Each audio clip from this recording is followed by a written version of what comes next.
Let us now talk about some of the general highlights of the binomial theorem. Maybe it is related to the expansion or whatever. Right? चलिए, तो सही है।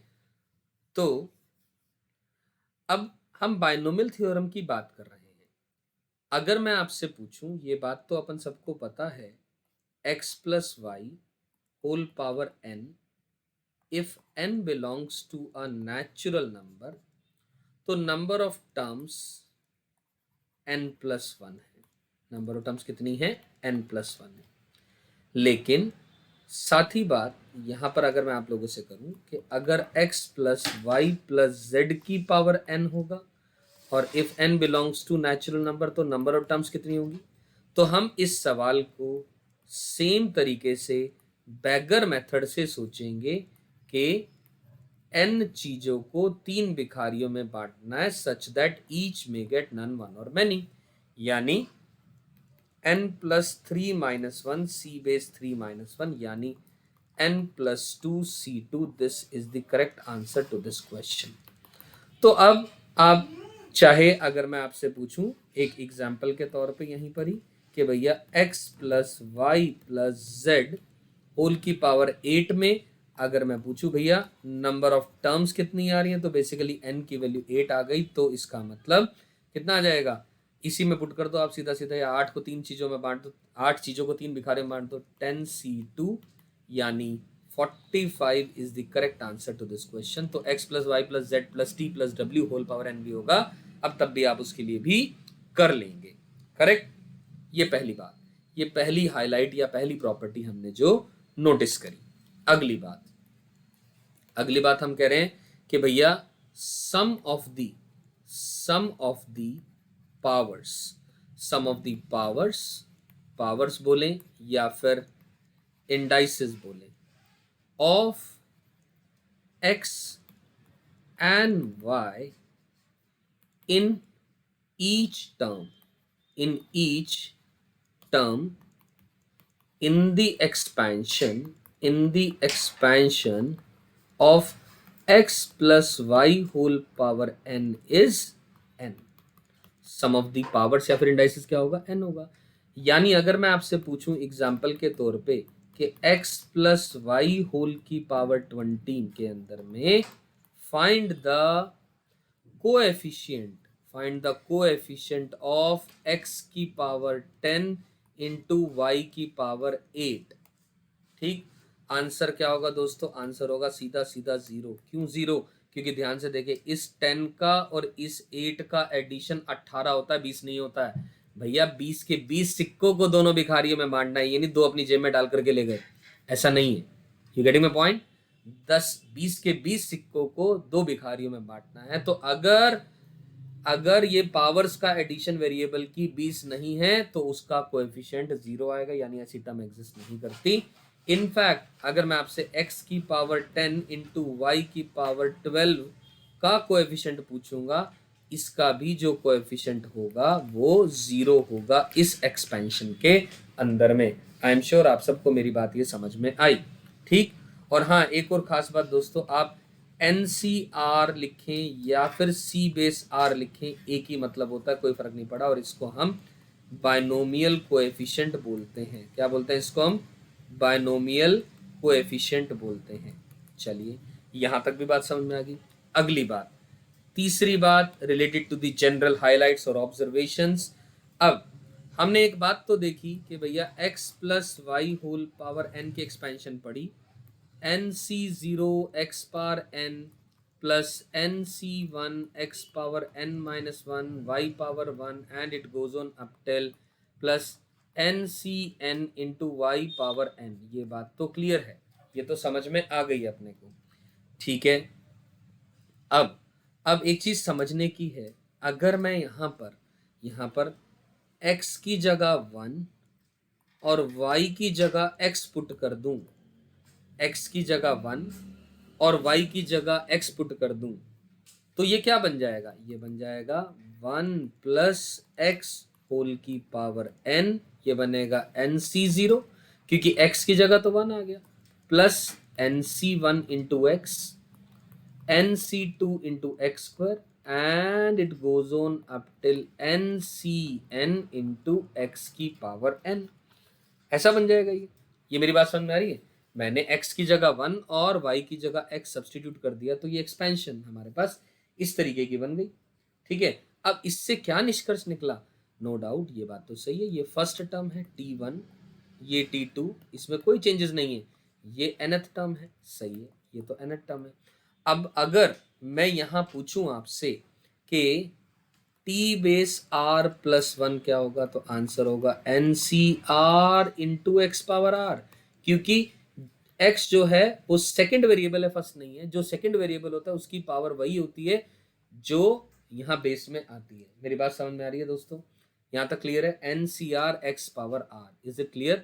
तो दोस्तों मैं अगर यहाँ पूछूं आपसे कोएफिशिएंट ऑफ x की पावर r पूछूं इन दी एक्सपेंशन, इस एक्सपेंशन के अंदर में x की पावर r का कोएफिशिएंट पूछूंगा, तो साफ साफ पता लग रहा है x की पावर r का कोएफिशिएंट कौन है? NCR है, और वही बाइनोमियल कोएफिशिएंट भी है, क्योंकि NCR तो बाइनोमियल कोएफिशिएंट होता ही है, ये तो पता है। तो इसी बात को मैं अगर और बेहतर तरीके से लिखना चाहूँ और समझाने के लिए, मैंने पहली बात तो ये क्या करी, ये जनरल टर्म लिखी, NCR x power r, number of terms n+1 है, वही r की वैल्यू 0 से n तक चलेगी, वही कोएफिशिएंट ऑफ x की पावर r की मैं बात करूंगा तो वो NCR आएगी, कहां पर? बाइनोमियल कोएफिशिएंट के अंदर में।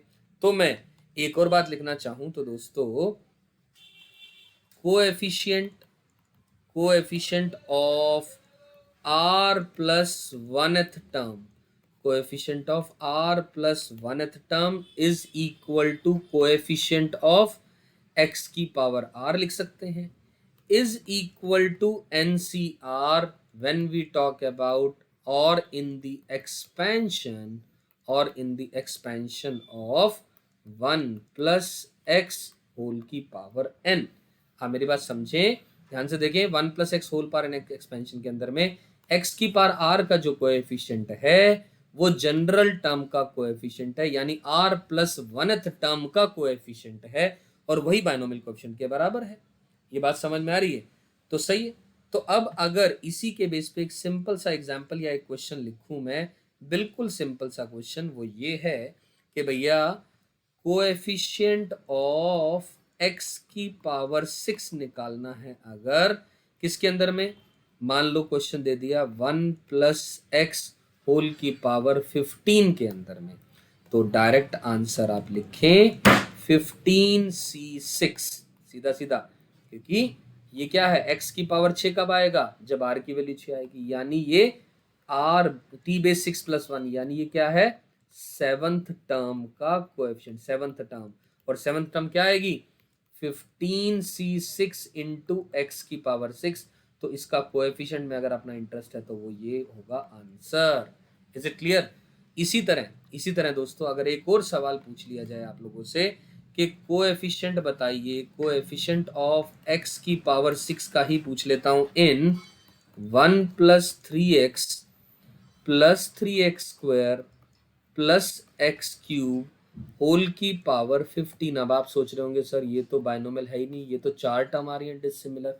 इसको ध्यान से देखो, ये क्या लिखा है, ये क्या लिखा है, ध्यान से देखो, कोई फॉर्मूला बन रहा है? ये बिल्कुल बन रहा है। ये क्या लिखा है, 1 प्लस एक्स होल क्यूब की पावर 15 लिखा हुआ है ना, A cube plus B cube plus 3ab times of a plus B, उसको ओपन करोगे तो ये आएगा, यानी that is 1 plus x whole की पावर 45, और आंसर है क्या आ जाएगा, हमने क्या बताना है, क्या पूछा गया अपने से ये पूछा गया है इसके अंदर में, ध्यान से देखिए, कोएफिशिएंट ऑफ x की पावर 6, तो यानी t बेस 7 पूछा गया, यानी t बेस 6 प्लस 1 पूछा गया, वो क्या आएगा 45c6 इंटू एक्स की पावर 6। तो ये आपके पास दोस्तों इस सवाल का आंसर हो गया। आई एम श्योर ये बात भी समझ आ गई। अब हमने ये प्रॉपर्टीज पढ़ ली, अब अगली प्रॉपर्टी की बात करें दोस्तों तो ध्यान से सुनिए, जैसे 1 प्लस एक्स होल पर n था तो 1 माइनस एक्स, एक्स की जगह 1 माइनस एक्स भी कर दूंगा तो ये एक्सपेंशन ऐसा आ जाएगा, क्या, NC0 minus NC1x plus NC2 into x square minus nc3 into x cube and it goes on up till plus minus 1 की power n into ncn into x की पावर n। ऑलरेडी यहाँ plus आएगा फिर minus आएगा, क्योंकि minus x की power 1 आएगा तो वो माइनस आ गया, फिर माइनस एक्स की पावर 2 तो माइनस आने की जरूरत ही नहीं है, माइनस एक्स की पावर 3 तो माइनस आएगा, और आखिरी में n के ऊपर डिपेंड करेगा ऑड है इवन है कि -1 की पावर n, इसलिए मैंने लिख दिया। यहां तक भी बात समझ में आ जाती है। अब अगली बात ध्यान से सुनिए।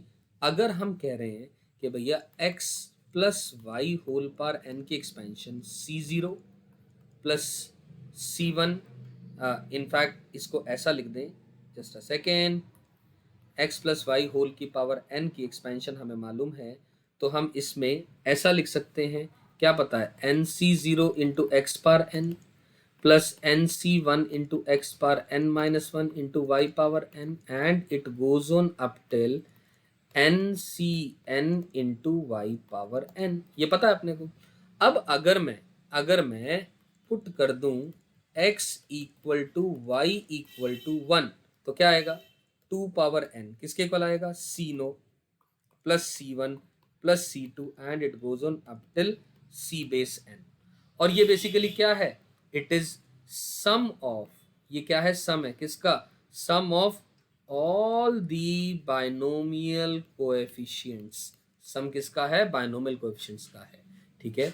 और अगर दोस्तों यहां पर मैं अब x को 1 पुट कर दूं और y को -1 पुट कर दूं, मेरा मन, मैं जो मर्जी पुट कर सकता हूं, क्या फर्क पड़ता है, क्योंकि ये एक्सपेंशन तो किसी भी x और y के लिए होल्ड ट्रू करेगी। बात ये तो यानी x माइनस का 1 माइनस का 1 ये 0 आ जाएगा, तो यानी c0 माइनस c1 आएगा, क्योंकि यहाँ पर माइनस आ जाएगा, आप ध्यान से देखें, प्लस c2 आएगा, माइनस c3 आएगा and it goes on up till -1 की पावर n इंटू cn आ जाएगा।